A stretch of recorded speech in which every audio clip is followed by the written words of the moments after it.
우리나라 해외 선교사들은 작년 말로 2023년 12월 통계로 하면 22,000명이에요. 여러분이 들으실 때 많다고 생각하는 분도 있을 것이고 애기하고 작다고 생각하는 분도 있을 거예요. 저는 처음 들었을 때 애기에 그랬어요. 한국교회가 1,200만 성도까지 올라갔는데 선교사가 고작 22,000명? 1974년도 여의도에서 100만 성령운동 집회를 할 때 빌리 그라임 목사님 오셨죠. 그 자리에서 나 예수 믿겠습니다 한 사람 10만 명이에요. 그래서 한국교회에 1천만 성도를 주시면 10만 명의 선교사를 파송하겠습니다. 그리고 한국교회가 서원을 했대요. 지금 세월이 얼마입니까? 지금도 22,000명. 2만 명 이하로 내려가지 않게 하려고 안간힘을 쓰고 있기는 한데 이게 3만 명 올라가는 것도 힘들더라고요. 그 최고점을 갈 때는 그래도 3만 명까지는 갔어요. 근데 이게 우리가 작다면 작은 숫자인데 이게 전 세계에서 2등이에요. 다른 나라는 더 안 보내는 거죠. 그러니까 우리 국민 그 인구수에 비하면 세계 1등. 세계적으로 숫자로만 본다면 미국 다음이 한국이에요. 대단한 거죠. 근데 문제가 뭐냐면 순복음에서는 해마다 5월이면 여의도 순복음교회에서 해외에 나가 있는 선교사들을 다 초청해요. 잔치를 베풀고 호텔에서 숙박 다 제공하고 비행기값까지 다 제공해서 5,000명의 선교사를 해마다 5월이면 초청을 한대요. 너무너무 큰일을 하고 계시더라고요. 그래서 손꼽아 기다려요. 현지에서 너무 힘들었던 선교사님들이 돈이 많이 들어가니까 국내 오고 싶어도 못 오거든요. 제가 갔던 캄보디아에서는요. 아기가 3살 때 선교 갔대요. 얘 한국 아이인데 눈을 본 적이 없대. 아 짠하대요. 한국 아이인데 눈을 본 적이 없대요. 여름방학에 한 번씩 오기는 오는데 그때 눈이 없죠. 사진을 찍어서 보내면 그렇게 좋아하는 거예요. 그런데 그 아이가 중학교 3학년인가 이렇게 됐더라고. 여태 눈이 있을 때 한 번도 못 와본 거예요. 그런 걸 다 내려놓고 우리는 어디 그냥 봄 되면 벚꽃 구경 가고 국내에서만도 그렇죠? 뭐 가을 되면 단풍 가고. 근데 선교사라는 건 내려놓는 게 많은 거죠. 그러면 노후 대책은 되느냐? 여러분도 좀 아셔야 기도를 하잖아요. 국내에 있는 목회자들도요. 감리교단 빼고는요. 노후 대책이 하나도 안 돼요. 감리교는 연금을 해줘요. 구세구는 또 괜찮네요. 구세구는 사역을 하시는 현직일 때 차량, 사택 다 제공이 돼요. 연금도 차곡차곡 쌓이고. 근데 일반적으로 52,000개의 교회 목회자들 무대책이에요. 대형교회 0.5%예요. 11만 명의 목사님들이 계셔요. 11만 명. 그럼 0.5% 정도는 대형 교회니까 빵빵해요. 노후가. 퇴직금도 많이 주시고.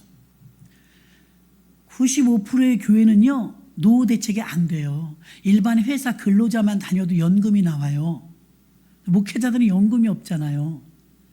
국내 사정도 이렇게 안 좋은데 해외 선교사는 더해요.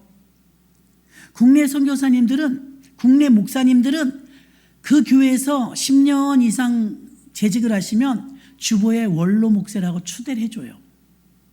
그 원로 목사님도요 사례비가 나와요. 담임 때만큼은 안 나와도 담임 대비 70% 60%를 드려요.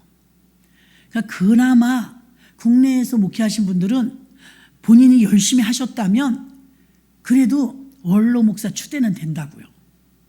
해외에서 계시다 오신 분들은요 아무것도 없어요. 아는 사람도 없어요. 그렇죠?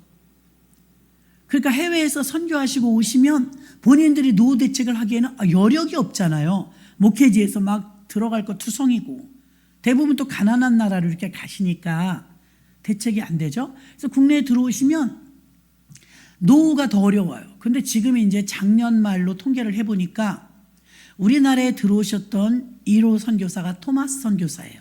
영국에서 보냈죠. 21살. 목숨 우리나라의 대동강에서 돌아가셨어요. 토마스 선교사, 그 다음에 언더우드, 아펜젤로, 이 선교사님들 다 20대 초반, 옥스퍼드 대학, 어마어마한 학력과 의사라는, 우리나라에는 선교사가 그때 못 들어왔어요. 의료 선교사로 들어오고 싶지만, 암암리에는 의료 선교사이지만 들어올 때는 비자는 어떻게 들어와요? 의사로, 직업적으로 들어오는 거죠.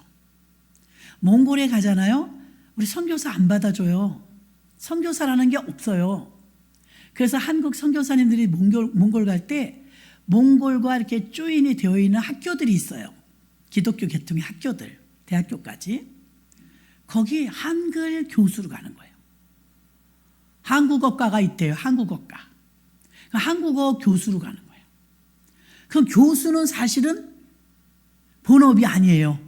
그 나라에서 본업은 교수지만, 제가 선교센터 통해서 몽골 갔을 때도 우리 교회 오셔서 숙박하시고 가신 그 성신교회예요. 그 교회 목사님 부부도 교직에 몸담다가 정년퇴직 하셨더라고요. 학교 선생님이었더라고요. 그러니까 학교 선생님이었으니까 거기서 대학교에서 초빙한 거예요. 그래서 선교사를 한다거나 교회를 한다 그러면 가차없이 추방이에요.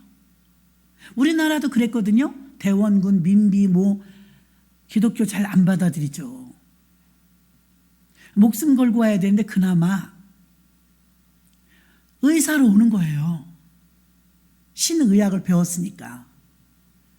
고학력자들과 엘리트급의 사람들이 한국으로 들어왔죠. 우리나라에 독립운동을 했던 윤봉길 의사도 21살, 유관순 열사는 16살, 다 굉장히 어렸어요. 그러니까 그 어린 나이에 한 손에는 복음을 들고 한 손에는 사랑을 들고 그리스도의 계절을 만들기 위해서 목숨을 거는 젊은이들이 있었다는 거예요. 근데 이제 우리나라가 선교사님들이 22,000명인데 평균 나이가 이제 너무 늙은 거예요. 53.7살이래요. 53.7살은 옛날에 배운 거예요. 오늘도 아까 어떤 집사님이 그래요. 임플란트를 시작했다는 거예요. 임플란트를 한 몇 달 고생해야 되거든요. 그래서 임플란트를 6개를 하는데 다 빼내고 이제 박았다는 거예요. 근데 뭐라고 말하면 일리가 있더라고요. 들어보니까 말씀을 해주시는데, 있잖아요. 임플란트는요 젊은 의사한테 해야 되겠더라고요. 그래서 왜 그러니까 이렇게 힘도 있고, 특별히 우리가 생각할 때는 의사는 한 60 넘고 지긋해야 잘 볼 것 같죠. 치과는 아닙니다. 그래요. 그 왜요? 그러니까 임플란트를 배운 적이 없대요. 나이 드신 의사들은 해본 적도 없고. 그래갖고 어느 병원을 갔더니 임플란트만 하는 의사를 알바처럼 불러오더래요. 그래갖고 했는데 뭐가 좀 잘못됐나 봐요. 그 자기 집사람이 너무 고생을 했대요. 그 자기는 이제 잘 알아보고 하는데 연세대 치과가 또 제일 알아준다네요. 많이 알아보셨더라고. 그래서 치과를 갔는데 설명을 듣다 보니까 다른 틀니라든가 이를 빼시고 하는 거는 상관이 없는데 임플란트를 할 때는 젊은 40대쯤 되는 분한테 하는 게 좋을 것 같다고. 왜요? 내가 실제로 환자가 돼서 가보니까 너무 잘한다는 거예요.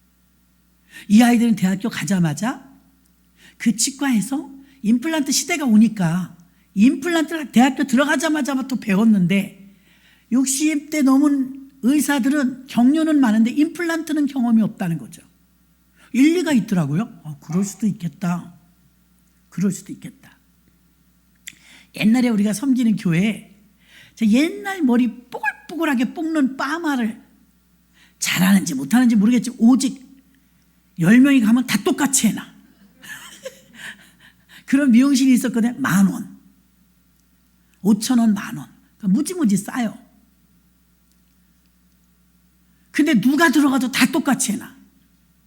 그래갖고 아니 권사님 왜 이렇게 파마를 싸게 받으세요? 그랬더니 나 신식머리 못해요. 나 옛날에 배워서 신식머리 못해요. 근데 요즘에 세련된 미용실을 가면요 얼마나 갈고 닦는지 몰라요. 무슨 대회도 나가고 우리 이 낙원사님 친구분 그분은 뭐 대회 같은 데 나가서 상도 받고 헤어스타일 이렇게 바꿨다 저렇게 바꿨다 신기술을 계속 배우는 거예요. 예, 그런 미용실은 세련된 머리 합니다. 근데 그 권사님네 미용실은 배울 생각도 없고 의욕도 없더라고요. 아유 이제서 뭘 배우냐고. 연세가 있으니까 이해는 가요. 나는 그냥 이렇게 기술이 있으니까 노느니 성도님들 오시면 다 해드리고 10,000원 얼마나 싸요. 더 웃긴 건요, 그렇게 싼데도요 한 번은 공짜야. 그거 알아요 여러분? 파마 한 번 하면 다음에 커트는 무료. 옛날엔 그랬거든요. 요즘엔 그런 게 어딨어요. 그렇게 하더라니까요. 그분은 어떤 후배 목사님이 목사님 나 머리 했어요. 잘하셨어요. 왜 염색은 안 하셨어요? 아 염색하면 가려워서 못하겠어요. 머리가 이번에는 좀 틀리네요. 어디 가서 하셨길래 세련되셨어? 막 웃어요. 10,000원 이래요. 그래서 아니 어디가 또 그런 데가 있어요. 목사님 10,000원인데 광교동에 있어요. 근데 더 기가 막힌 건 다음엔 공짜예요. 내가 어서 듣던 소리예요. 한 번은 공짜래요. 그런 분들 자기가 자기를 아는 거예요. 나는 신기술이 없으니까 옛날에 그냥 많은 거 배운 대로 꼬불꼬불하게 해놓습니다. 풀어지지 않게. 그거 좋아하시는 분도 있어요. 어르신들은 쉬 풀어지는 거 싫어해요. 그래서 저도 생각을 해보네요. 그래 연세 드셔서 오랫동안 머리를 마르셨지만 배우러 안 다니시는 거예요. 신기술을. 헤어스타일 너무 변모하잖아요. 그러니까 오로지 많은 것만 하는 거예요. 요즘에 긴 머리들은 어때요? 저는 그런 거 한 번도 못 해봤는데 쪽쪽 피는 거 있잖아요. 비싸더만요. 막 10만 원도 넘고. 그런 머리 그분은 못해요. 그 미용실은 조그매해요. 좀 더 심하면 머리도 우리더러 감으래. 그래도 싼 맛에들 손님은 계속 있어요. 그런데 신기술을 배우지 않으니까 다른 헤어스타일은 안 나와요. 염색, 파마, 컷 그밖에 없어요. 그래서 미용도 제대로 하시는 분들을 보면 계속 신기술을 배우고 대회도 나가고 그쵸? 대회 나가서 막 상도 받아오고 그러면 이제 이게 좀 기가 막히게 머리하는 분들도 많은 남자분들도요. 목회도 마찬가지. 아유 시골에서 교회 하니까 나는 그냥 어디 가서 아무것도 안 배우고 나는 그냥 해. 그냥 기도만 해. 한 성도님들이 오셔서 이런 문제가 있어요. 기도해야 돼. 저런 문제가 있어요. 기도해야 돼. 답이 다 똑같아. 기도해야 된다는 거 맞죠? 어떻게 왜 그래서 기도해야 된다. 그래 조금 와닿잖아요. 몸부림을 치는데 조영기 목사님이 세상에 성역을 65년 하셨대요. 와. 이영훈 목사님이 그 교회를 10살부터 다녔다네요. 지금 담임 목사님이 10살부터 봤는데 자기는 얼마나 교회가 막 천막에 터질 것 같아갖고 그 다음에 서대문 가서 교회를 지었는데 서대문도 또 터질 것 같아. 여의도를 가는데 그때 간증을 예전에 들었어요. 돈은 없죠. 옛날에 다 가난했잖아요. 그 여의도의 땅을 이제 분양한다는데 그때는 뭐 시범 아파트인가 뭐 잠실에 그거 하나밖에 안 들어올 때인데 서울시장이 부르더래요. 목사님 교회 땅을 여기다 그리세요. 잠실벌에 그려요? 갖고 싶은 만큼 그리세요. 싸게 드릴게. 그러더래요. 그때 많이 했어야 되는데 1,000평 그렸다네. 1,000평. 그걸 땅을 치시더라고요. 그때 그리는 대로 준다고 그랬대요. 1,000평을 돈이 너무 없으니까 1,000평의 성전을 짓는데 어마어마한 거예요. 규모가. 세계 제1의 교회가 되지 않습니까? 96년도였대요. 그게. 아니야. 76년도라 그랬나? 어쨌든 어마어마하게 교회가 커갔고요. 이영훈 목사님이 간증하신데 그래요. 내 눈으로 그 모여드는 사람은 이렇게 큰 교회를 어떻게 감당하나 그랬는데 꾸역꾸역 잠실벌로 모여들더래요. 자기 눈으로 뭘 봐요? 10만 명, 금방 20만 명. 무섭더래요. 30만 명. 이게 사람의 힘으로는 안 되는 거죠. 다니엘 교회로서는 세계 제1의 교회 70만 명까지 찍었어요. 70만 명. 이 어마어마한 교회가 어마어마한 일들을 하는데 한 교회에서 지금 5천 명의 선교사와 5천 교회를 지원해요. 그리고 5천 명의 선교사를 1년에 한 번씩 청빙해요. 그래갖고 최고급 호텔 내서 최고의 음식으로 마음껏 쉼과 힐링을 주고 그 다음에 다시 현장에 가서 복음을 전하도록 그렇게 시스템이 돼 있더라고요. 너무 멋있는 거예요. 그리고 이제 조영기 목사님이 성역을 50년에서 끝날 줄 알았는데 65년까지 하시는데 마지막 사역이 북한 땅에 심장병원 짓는 거였죠. 많이 했어요. 근데 유엔이 이제 북한에 제재하면서 잠깐 셧다운 됐죠. 근데 이제 서류와 뭐 이렇게 법적인 싸움을 해갖고서 이것은 뭐 인도주의적인 차원이라고 해서 허가가 떨어졌대요. 병원 지어주는 건 해도 된다. 쌀, 뭐 돈 이런 거 주면 안 되지만 기름도 안 주잖아요. 북한이 우리 못 쳐내려온대요. 왜 못 내려오냐? 탱크에 기름이 없대요. 아 진짜로요. 절대 못 내려온대요. 탱크에 기름이 없대요. 기름이 있어야 내려오지. 총칼 들고 그냥 내려올 거예요? 우리하고 게임이 안 돼요.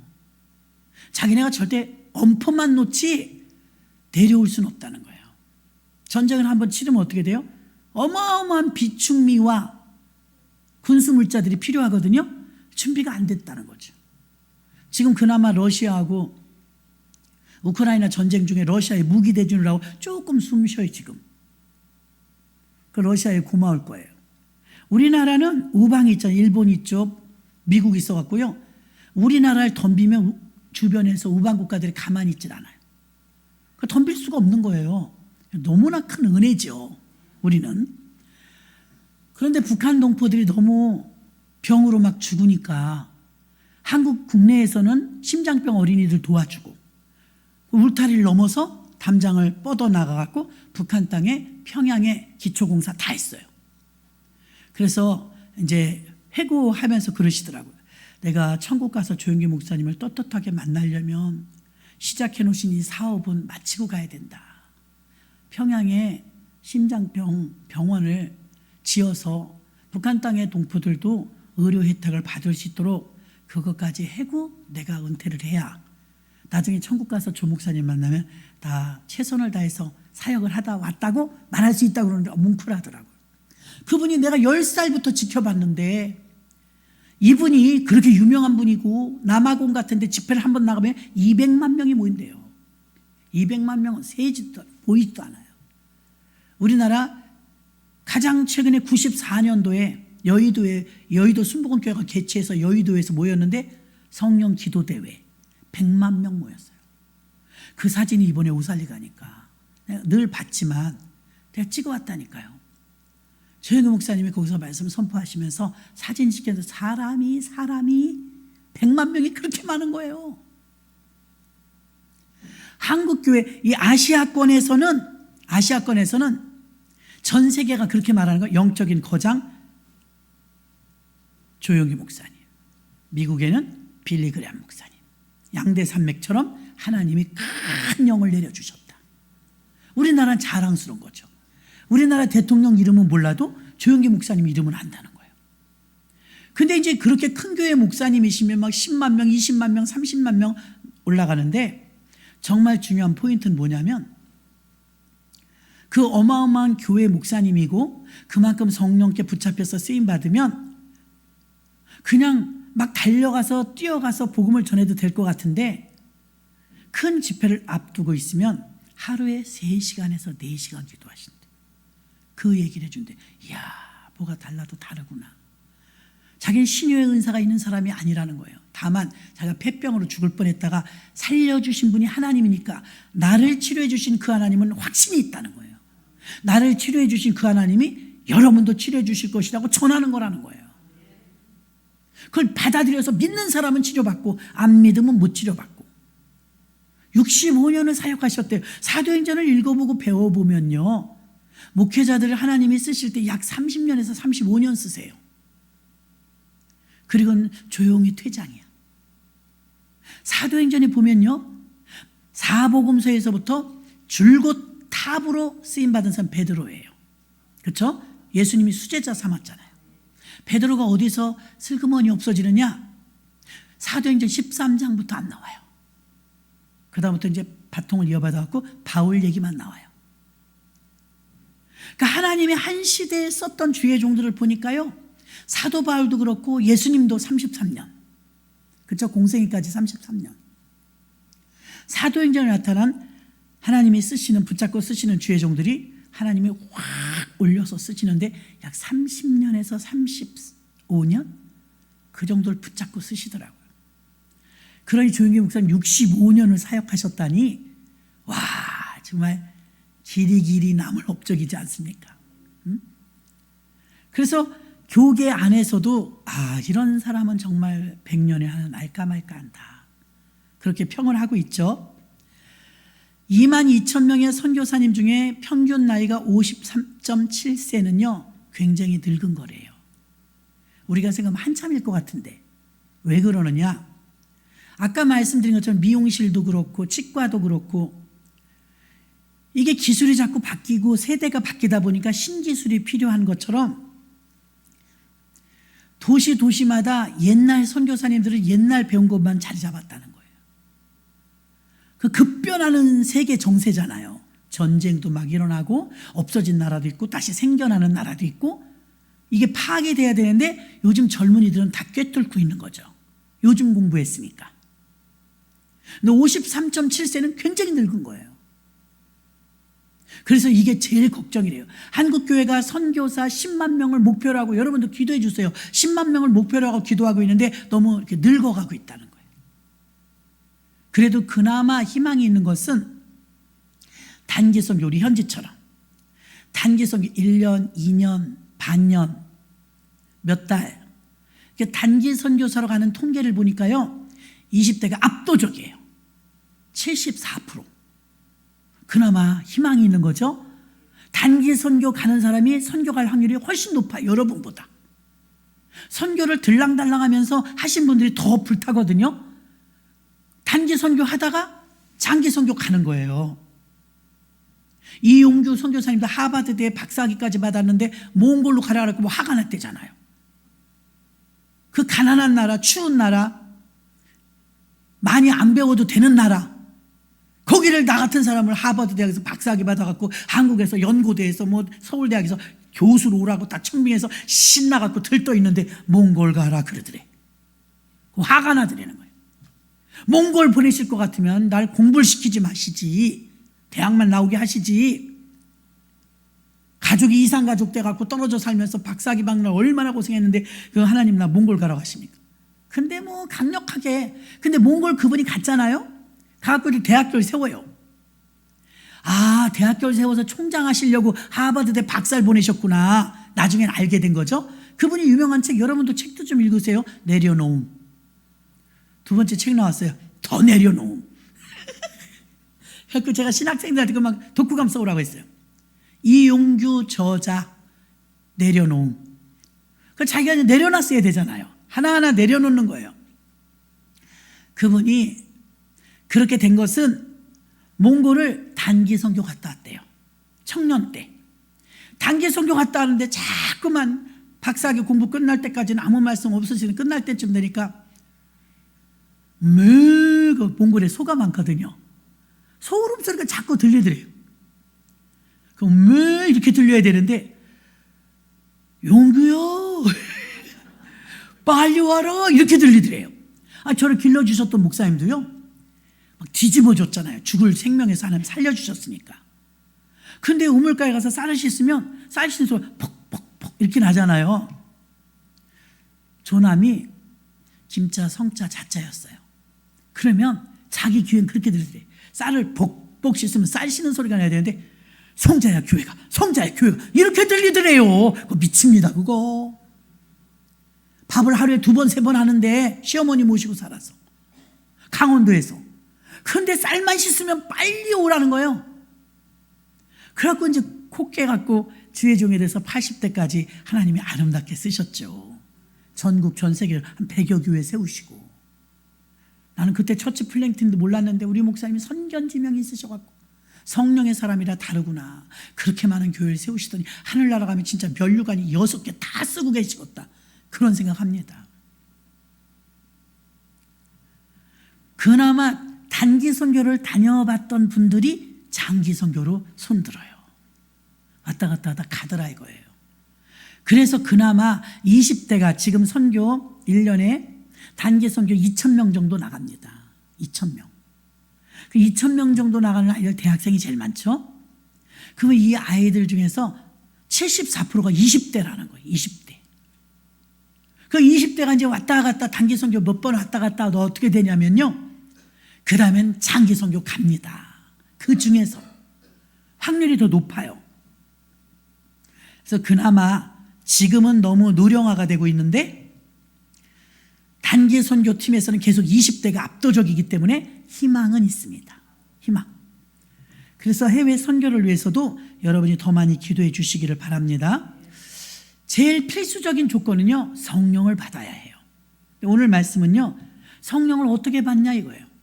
성경 사도행전에 보면 성령을 받으려면 첫째, 베드로가 말한 것처럼 회개하여 성령을 받으라 그랬어요. 그래서 회개는 필수예요. 그 다음에 성경에 찾아보니까 안수 받을 때, 말씀 들을 때, 기도할 때, 사모할 때 그때 성령을 주시더라고요. 근데 필수가 있어요.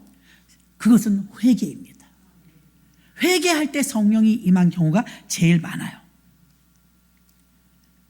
이 성령을 받는 이 초대교인들이 마가의 다락방에서 성령을 받는데요. 마가의 다락방을 지금 오늘 제목이 성령의 다락방을 통과하라. 이단이 다락방이란 말을 써갖고 쓰기가 좀 힘들어요. 그러나 다락방을 통과하라 이 말은 여러분이 저희 어머니는 옛날에 학교 갔다 오고 제가 이제 뭐 직장 다닐 때도 갔다 오면요. 언제나 우리 집에 다락이 있었어요. 다락에 조그만 창문이 하나 있었거든요. 창문 앞에 국방생 담요 있잖아요. 옛날에 하투 칠 때 쓰던 거. 어디서 났는지 국방생 담요가 집에 있었어요. 그걸 방석 삼아 창문 앞에다 공기통 안에다가 늘 그게 깔려 있어요. 우리 집에는. 그러면 학교 갔다 오거나 나갔다 오면 개골개골 소리가 들려요. 어머니는 틈만 나면 다락방에 올라가서 기도한 거예요. 여러분 오늘 제목이 다락방을 통과하라 그러니까 여러분은 우린 아파트라 다락이 없는데요. 다락을 막 만들어서 다락을 가야 될까요? 방송실처럼 저는 다락으로 올라가야 될까요? 의미를 새기라는 거지 다락도 없는데 다락을 만들라는 소리가 아닙니다. 골방을 가라고 한 것처럼 내 마음의 다락방을 통과해야 된다 이 말이에요.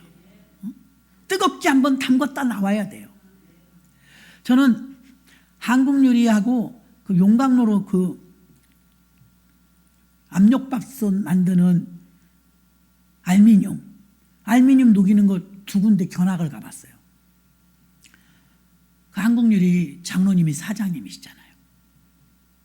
그런데 용광로에서 막 이글이글한 국물이 줄줄줄 흐르는데 그게 알미늄이고 그게 유리예요. 와, 근데요.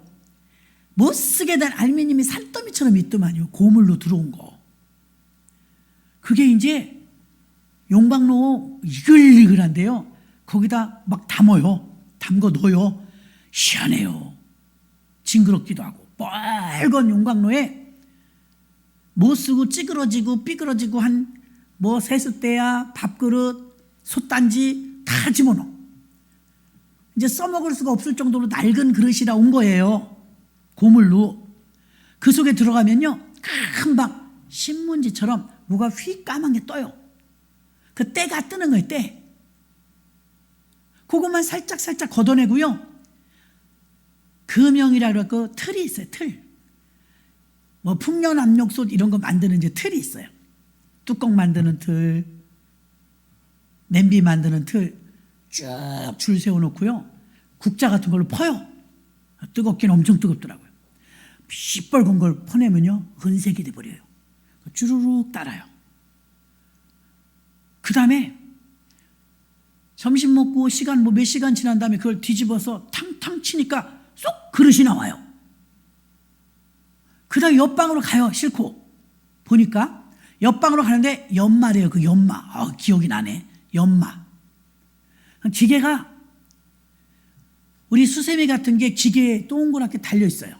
이렇게 쭉 달려 있으면 뱅글뱅글 돌아가죠. 거기다 이 솥 금방 만든 거 있잖아요. 쭉 대요. 그러면 그게 뭐 광약이 들어있는지 뭔지 모르겠지만 돌아가서 거기서 나오면 어머 반짝반짝해지는 거예요. 놨는데 조금 아까 들어간 쓰레기하고 얘하고 비교하니까 이건 천지 차이예요. 여러분, 우리 목사님이 그 보면서 비교해 주시더라고요. 교회는 용광로 같아. 찌그러지고 상처받고 아프고 힘들고 병들고 우그러지고 다 교회 와서 용광로에 성령의 불 속에 들어가면 새로운 피조물이라. 그 사람인데 딴 사람이에요. 경험하지 못한 사람은 이해 못해요. 정말 그 사람인데 딴 사람이에요. 그 솥을 보니까 아까 들어간 그 그릇, 쓰레기 그릇들, 그 모습은 1도 없어요. 여러분, 교회 다닌다는 건, 예수 믿는다는 건요, 내가 열심히 노력해서 개선해서 윤리적으로 도덕적으로 흠결이 없어야 되겠어. 개선이 아니에요. 피를 완전히 바꾸는 것처럼요, 장기를 이식하는 것처럼요, 딴 사람인 거예요. 그래서 새 사람이라고 말하는 거예요. 여러분, 이걸 믿으십니까? 우리가 새 사람이라니까요. 전혀 달라요. 유리도 마찬가지예요. 유리가, 비싼 유리는요, 수도 없이 들어가더만요. 불구덩이에. 불같은 시험 많으나 겁내지 맙시, 찬송 있잖아요. 불같은 시험 연단 많이 받은 사람은요, 믿음이 단단해요. 끄떡도 없어요. 단련돼서. 경험이 하나도 없는 사람은요, 저기서 벌써 연단이 온다 벌써 쓰러져 있어. 시험 들어서 먼저 넘어가. 근데 연단을 받은 사람은요, 단단해져 갖고요, 올 테면 와라. 고난은 축복을 싼 포장지다. 고난이 있어야 부활이 있다. 막 이렇게 대들어요. 이기는 거예요. 그러니까 용광로 속에 들어갔다 나갔다 들어갔다 나갔다, 대장장이도 그러잖아요. 많이 들어갔다 나가서 막 두드려 맞고 또 들어갔다 두드려 맞고 또 들어갔다, 불구덩이 들어갔다 나갔다 많이 한 게 그게 고급이에요. 얼마나 단단한지 부러지지도 않아요.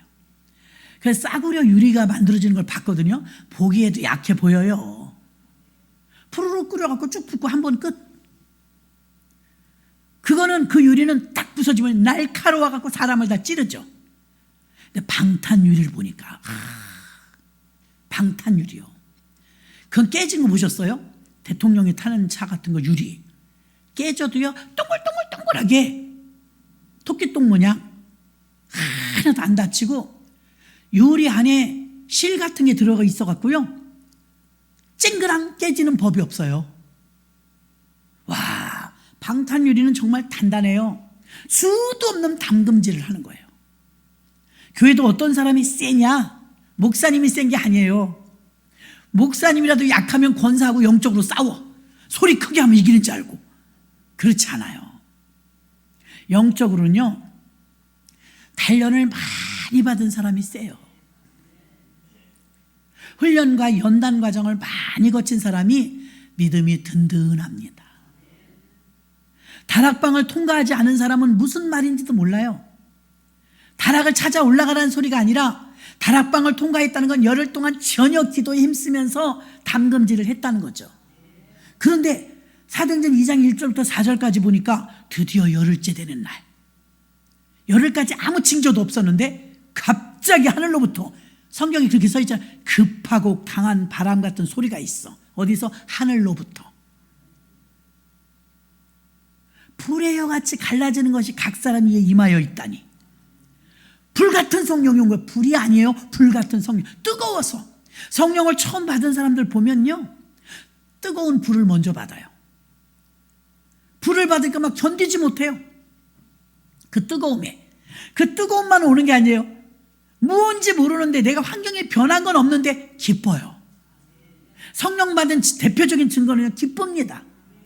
내일 때거리가 없는데, 사정과 형편이 어려운데도 너무 기뻐요. 그 사람이 성령 받았다고 말하는데 아유 속상해 죽겠어. 이건 받은 거 아닙니다. 성령 받은 사람은요 이 세상을 초월해요.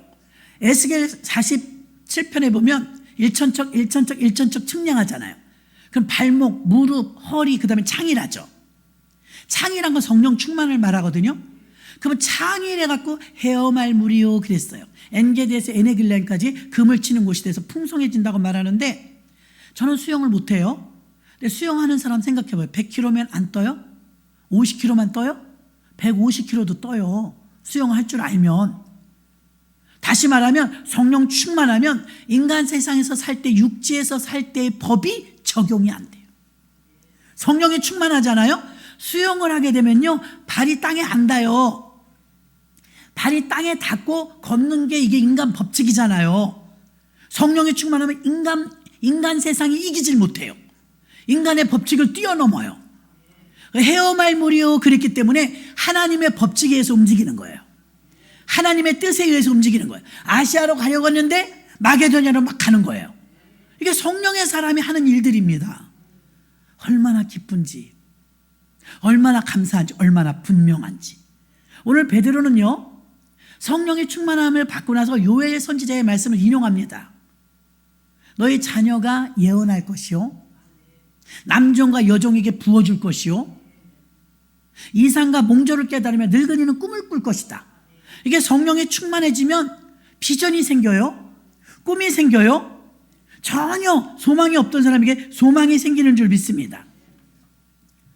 사도행전 2장 1절부터 4절까지의 성령이 임했던 1세기의 성령을 받았던 사람들은 모두 다락방을 통과했어요. 여러분도 스스로 다락방을, 그래서 뭐 토요 영성 기도회도 있고 또 수요 저녁 예배, 금요 심야 예배 때 그래도 좀 기도하잖아요.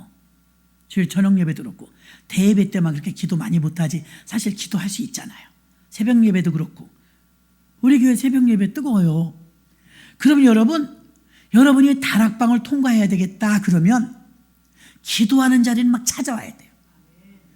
오순절 날이미 이미 이름에 저희가 다 같이 한 곳에 모였더니 1단계 모여야 돼요. 그래서 무디 목사님이 잘나고 똑똑한 부목사가 목사님 오늘 설교 틀렸어요.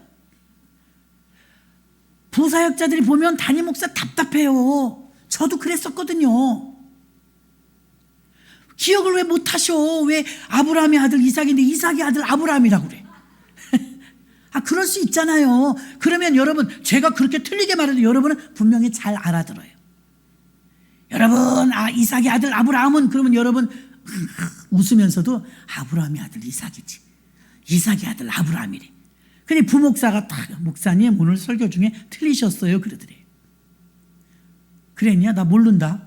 뭐가? 그랬더니 아브라함의 아들 이삭인데요 이삭의 아들 아브라함이라고 하셨어요. 그러니까 담임 목사님이니까 자존심이 좀 상하잖아요. 그래 내가 그렇게 실수했다. 그러면 나는 그거 바꿔서 말했는데 너 몇 명 정도 했냐? 예? 나는 그렇게 말을 바꿔 말해도 내가 10,000명 정도 했어. 너는 그렇게 잘 성경 아는데 몇 명 정도 했냐?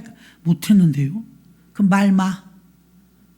그럼 너하고 나하고 네가 성경도 더 똑똑하게 잘하는데 왜 너는 전도 못하고 나는 전도한지 아냐? 왜요? 너는 기도를 안 하고 나는 기도를 하잖아. 믿으십니까? 그래서 비유를 해줬어요. 그 비유가 저 신학교 때 배웠는데 안 잊어버려져. 불을 안 떼본 사람은 몰라요. 그럼 젊은 사람은 캠프파이어를 생각하면 돼. 캠프파이어라면요 장작을 쾌쾌 쌓아요. 모닥불처럼. 그리고 우리는 재밌게 했어요. 자 건물 나무 위에 올라가서요 줄을 쭉 늘어놔요. 빨랫줄처럼 쭉 줄을 늘어놓고요 거기에 나무를 장작을 툭 해놔요. 그리고 알루미늄 호일 싸고 고구마도 넣어놓고 뭐 먹을 거 넣어놔요. 그리고 그 전에 이제 막 우리가 막 율동하면서 재밌게 빙글빙글 돌고 하다가 절정에 이르면 전도사가 저 위에서 불을 쫙 켜. 그리고 여기다 이제 나무에다가 우리가 살짝 미리 석유를 뿌려놨어. 석유. 그 줄을 타고 불을 딱 붙이니까 타다다다다다다다 하면 내려오니까 와 난리난 거야 애들이. 중고등학생들이. 그럼 이제 불이 막 펑 하고 붙어요. 진짜 펑 그래요 막. 석유가 있으니까. 그 석유로 불을 붙여주기만 하면 그 다음에는 이제 장작에 불이 붙죠. 불발이 막 세지기 시작하면요, 무디 목사님이 그 잘난 부사역자들을 놓고 이제 시청각을 시켜준 거예요. 야, 이 장작을 봐라. 활활 타는 장작에다가 물을 흠뻑 적신 장작을 갖다 넣었대요. 잘 봐. 그러니까 처음에는 물이 뚝뚝 떨어지더니 워낙 불이 활활 타오르니까 장작 안에서 젖은 장작에 불 붙어버리더래요. 믿으십니까? 예, 해보신 분도 있을 거예요. 그러더니 활활 타오른 장작 중에서 제일 불발이 센 거, 불 잘 붙은 놈을 하나 쭉 뺐대. 빼갖고 날바닥에다 그냥 놓은 거야. 물도 안 뿌리고요. 그들이 막 이러다가 꺼지더래. 그걸 보여주면서 저도 기도해요. 너 어디서 기도하냐? 교회에서 기도하는 것도 못 보는데. 아, 저도 늘 기도해요. 장작을 보여주는 거예요. 혼자 기도하면 이 모양이야. 결국 시들어. 결국 죽어. 그러나 젖은 장작도 활활 타오르는 장작 속에 들어가면 불 붙게 돼 있는 거야.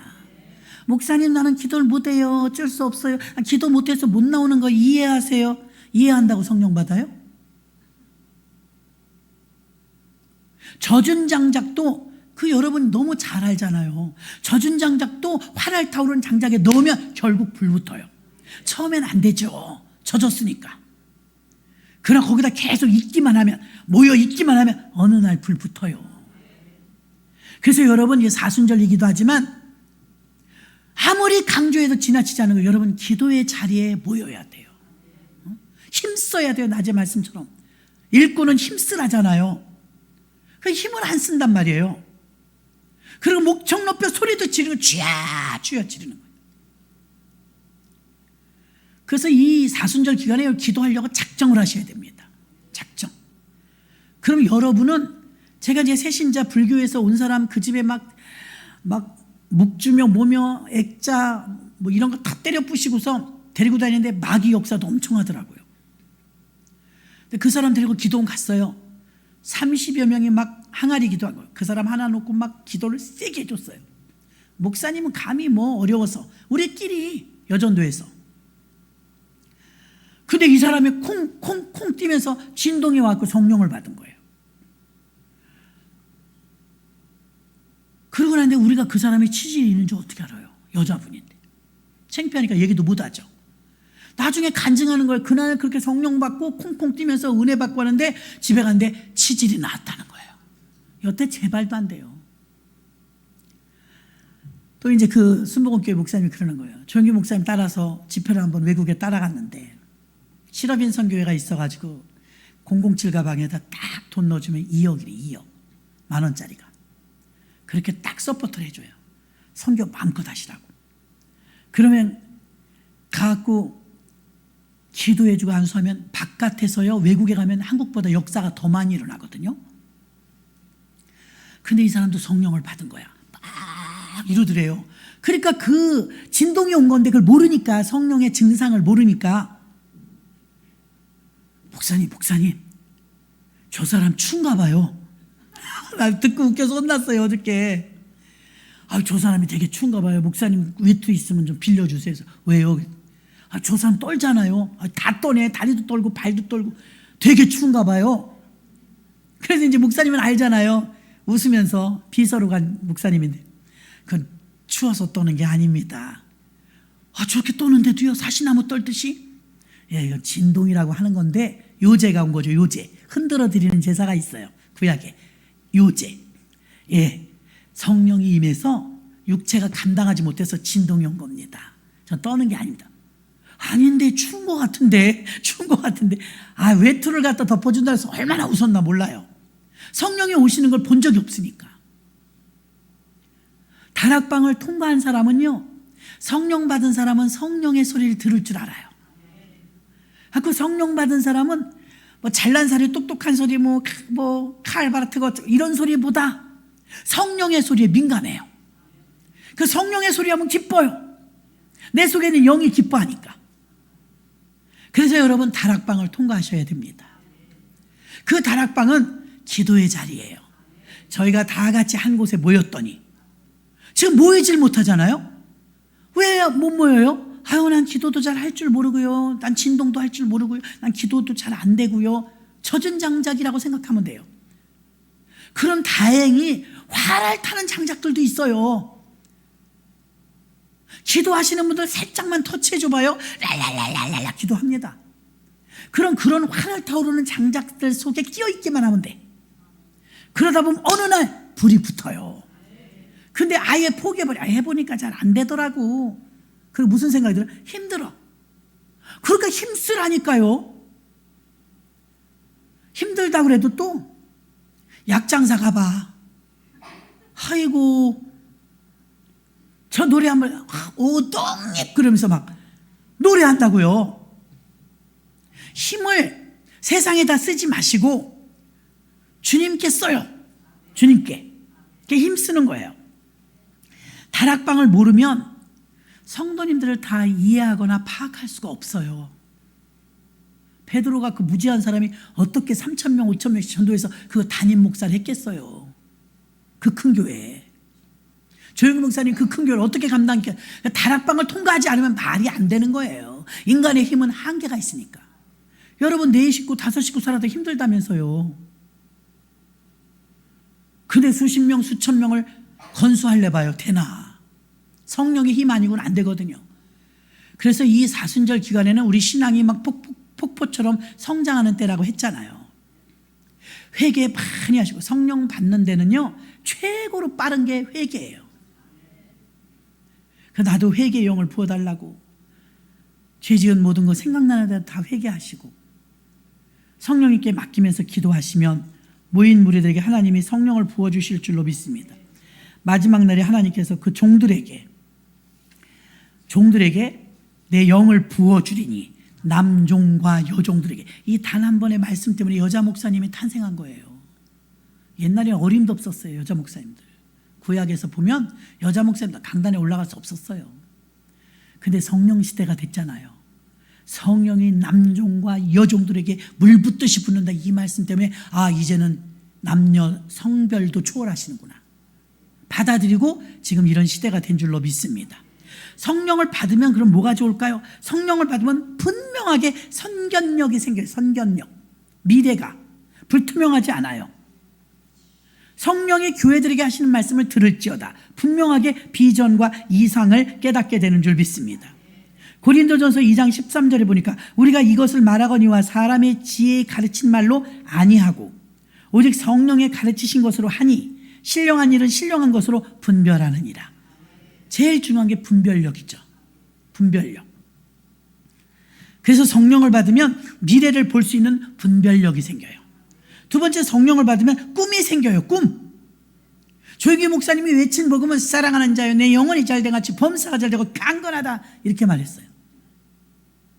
우리 신학교 다닐 때 흉내 많이 냈어요. 산을 넘어 씨, 강을 건너 씨 이렇게 흉내 냈었거든요.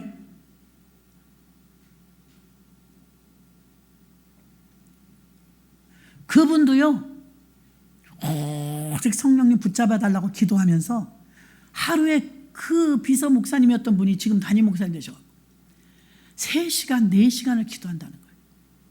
그러니까 그분이 그 전 세계에서 가장 큰 교회를 하나님이 이루실 때는 그분의 그릇을 얼마나 키웠겠냐 이거예요. 폐병으로 죽어가던 사람을 장수하게 하셔서 그렇게 멋지게 65년이란 긴 기간을 사역하게 하셨는데 그분의 메시지는 간결해요. 너무 가난한 시대라. 대조동에 천막을 쳐놓고 전도하러 나갔더니 예수 믿으면 천국이다. 그리고 예수 믿으면 복 받는다 그랬더니 가난에 찌들린 아주머니가 하나 따라오더래요. 와서 천막인 걸 보더니 우리가 더 잘 사네. 복 받는다며 여기서 어떻게 복을 받아? 그리고 돌아갔대요. 그래서 하나님께 하나님 이 가난한 이 백성들 먹을 게 없어서 허덕이는 이 백성들에게 어떤 메시지 어떤 복음을 줘야 됩니까? 그랬더니 요한 1서 3장 말씀 주신 거예요. 사랑하는 자여 내 영혼이 잘된 같이 범사가 잘되고 강건하기를 원하는 삼박자 축복이라는 메시지로 50년을 때린 거예요. 그 교회를 통해서 가난이 물러가도록 얼마나 기도했는지 아십니까? 그래서 성령을 받으면 이렇게 소망이 생기고 희망이 생기는데 모든 교인들이 그러더라고요. 조영기 목사님의 메시지는 희망이었다. 항상 희망의 메시지였다고 그렇게 기억들을 하고 있더라고요. 마지막 세 번째는요. 성령을 받으면 비전을 보게 됩니다. 미래에 대한 퍼즐이 맞춰져요. 예레미야 33장의 말씀과 약간 이게 접목이 되는데요. 너는 내게 부르짖으라 내가 네게 응답하겠고, 여기 중요해요. 네가 알지 못하는 크고 비밀한 일을 내게 보이리라. 그러니까 미래에 대해서 이미 확정된 말씀을 주셨죠. 응답하겠고, 완료형. 그러니까 성령이 충만하면 저도 그 말씀 하나만 붙들고 몇 달을 기도한 적이 있어요. 하나님 기도하라는데 그 말씀만 주시는 거예요. 그럼 나는 기도할 게 특별히 없었어요. 근데 그 말씀 붙들고 매일 작정 기도를 했어요. 그렇게 한 달도 채 기도 못했을 거예요. 내가 놀란 사실이 뭐냐면 아무 일도 없었는데 하나님이 그 말씀을 주시면서 기도하라니까 기도를 시작했거든요. 이번에도 하나님이 우리한테 기도시키래요. 기도원 가서 제가 요새 기도원 다니면서 기도 많이 했잖아요. 근데 기도시키라고 그러더라고요. 그런데 그때 하나님이 내가 알지 못하는 크고 비밀한 일을 보이리라 그랬는데 아무것도 일어날 것도 없었어요. 저는 그때. 기도하래서 기도했더니 참 희한한 건요. 얼마나 기도했는지는 제가 기억은 잘 못하겠어요. 한 달이나 했을까. 기도를 하다 보면 아무것도 없었는데 떠오르면서 윤곽이 나오기 시작해요. 무슨 기도를 해야 될지. 그러니까 여러분이 교회를 통해서 기도하라 그러니까 기도시켜서 어떤 때는 억지로 해요. 근데 기도하다 보면 아 하나님이 이래서 기도하라고 그러셨구나 이런다니까 반드시. 교회에서 순서에 의해서 이제 사순절이니까 기도하자, 겟세마네 기도하자, 뭐 부활절 기도하자 그러면 따라서 하는 사람이 수지 맞는 거예요. 순종하면. 왜 그러냐? 하나님이 그렇게 해서라도 날 기도시키더라 이거. 그래서 기도시켜서 사실은 교회 목적 같이 하는 거 그 기도했는데 기도 중에 하나님이 또 성령으로 시키는 기도가 있거든요. 그 기도는 너무 오묘한 거예요. 생각도 못했던 거예요. 하나님이 그렇게 기도시켜서 위험을 방지할 때가 있고요. 병을 고쳐주실 때가 있고요. 문제를 해결해 주셔요. 생각지 못한 사람을 전도하게 하세요. 저는 너무나 많이 경험했어요. 상상했던 모든 일이 퍼즐이 맞춰지기 시작하는 거예요. 우리가 한참 신나게 기도할 때는요. 하루에 진짜 5-6시간 뭐 쉽게 기도했었어요. 그럼 이제 살림을 해야 되고 애들을 길러야 되니까 맨날 모여서 기도만 할 수는 없잖아요. 거의 매일 모이는데도 그럼 헤어지면서 그럽니다. 얘 동기간보다 더 가까워요. 기도 동역자가. 그럼 하나는 송도에 살고 하나는 만수동에 살고 하나는 저 역곡에 살고 막 이렇게 흩어져 있었거든요. 그럼 이제 기도할 때 하나님께서 이렇게 기도하라 그러니까 이 집 놓고 같이 기도하자. 그러면 그때 저는 코끼리를 생각했어요. 그럼 만나면 막 얘기하는 거야. 기도하니까 어때? 기도하니까 어떤 마음이 와? 그러니까 한 사람 A라는 사람은 나 기도하니까 벽 같은 게 보여. 코끼리 배를 본 거야. 배. 그래? 나는 챙 같은 게 보이던데. 챙 같은 게 느껴져 마음에. 챙? 왜 챙이 있을까? 그러게 말이야. 나는 다리를 보서는 기둥이 있던데. 여러분 기둥, 벽, 챙 그리고 코끼리 코 있잖아요. 나는 긴 걸 밴도 아니고 뭔지 모르겠지만 긴 걸 만졌어. 그래? 그걸 이제 퍼즐 맞추듯이 맞추는 거야. A, B, C, D 5명이 기도한 걸 다 갖다 맞추니까 아이야호 코끼리다. 코끼리구나. 그래 코끼리다. 그래 그 집 코끼리야 맞아. 이 재미를 아셔야 돼. 얼마나 재미있는지 몰라요. 그럼 서로 기도 안 할 수가 없어. 숙제 같아. 코끼리 퍼즐을 맞춰야 되니까. 하나님이 얼마나 기기묘묘하시냐면 성령은 한 성령이에요. 한 성령이라 이게 다 맞아. 답이. 누군 틀리고 그런 게 아니에요. 그래서 오늘 우리가 이 시간에 잠깐 기도할 때 주여 삼창하시고 성령을 받으려면 회개해야 됩니다. 또 성령을 받으면 무엇이 좋으냐? 성령을 받으면 미래를 볼 수 있습니다. 비전이 생겨요. 성령을 받으면 희망적이 됩니다. 성령을 받으면 미래에 대한 퍼즐이 잡혀요. 그러니까 성령은 필수인 거예요. 우리가 이 시간에 주여 일창하시고 간절한 마음으로 저도 성령을 부어주세요. 그러나 성령을 부어주시기 전에 회개를 해야 되니까, 회개가 무엇이냐? 잘못을 고백하는 거죠. 하나님께 잘못을 비는 거죠. 그 제사함을 받는 거예요. 그 깨끗해진 상태에 깨끗해진 그릇에 새 것을 부어주시는데 사람이 완전히 용광로처럼 바뀌는데 무엇이 되느냐? 새 사람이 되는 거예요. 이 시간에 주여 일창하시고 통성으로 기도합니다.